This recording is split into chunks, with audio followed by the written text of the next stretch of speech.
Salut à tous, un petit point météo relatif à l'activité cyclonique de cette saison 2025. À l'élaboration de ce bulletin, la carte du National Hurricane Center ne comportait plus qu'un seul système, suivi par rapport à son potentiel d'évolution cyclonique, ce dernier s'apprêtant à traverser l'arc antillais ce dimanche. Référencée depuis hier samedi en Invest 98L, cette perturbation était munie d'un risque modéré d'évolution cyclonique à l'élaboration de ce bulletin. Bien que 98L manque encore d'organisation, ce système génère tout de même des vents soutenus, soufflant à 55 km/h et maintient son déplacement rapide orienté vers l'arc antillais qu'il devrait traverser d'aujourd'hui dimanche jusqu'à demain lundi. Comme énoncé lors du bulletin de vendredi, ce système ne devrait se développer en phénomène cyclonique qu'après avoir traversé l'arc antillais, lorsqu'il se retrouvera en mer des Caraïbes. Pour autant, Météo France a tout de même placé la Guadeloupe et la Martinique en vigilance jaune pour fortes pluies et orages, associés à un risque de vent violent pour la dernière île précitée. De plus, les îles du Nord ainsi que la Guadeloupe étaient également en vigilance pour vagues submersion à 6 h ce dimanche matin.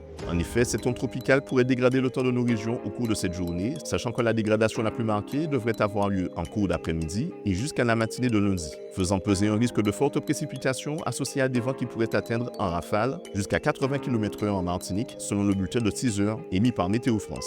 La prudence est donc de mise pour nos deux îles sœurs et dans une moindre mesure pour les îles du Nord, surtout en cas d'évolution des prévisions relayées au travers de ce bulletin. Tous les détails concernant le vent, la mer ainsi que les quantités de pluie attendues sont disponibles en story sur le compte Instagram Le.Matéo. Il convient également de rester attentif aux médias officiels d'information durant la traversée de cette perturbation, notamment en cas d'évolution des vigilances en cours sur l'ensemble de nos territoires. À ce jour, le devenir de cet Invest est encore incertain lorsqu'il sera en mer des Caraïbes. Toutes les grandes Antilles ainsi que certains États d'Amérique centrale se doivent de suivre son évolution au cours des prochains jours. Nous lui accorderons également notre attention en cas de cyclogénèse aboutie et de menaces cycloniques pour nos voisins caraïbéens. En attendant, c'est tout pour aujourd'hui. Excellente journée à vous, soyez prudents et à bientôt.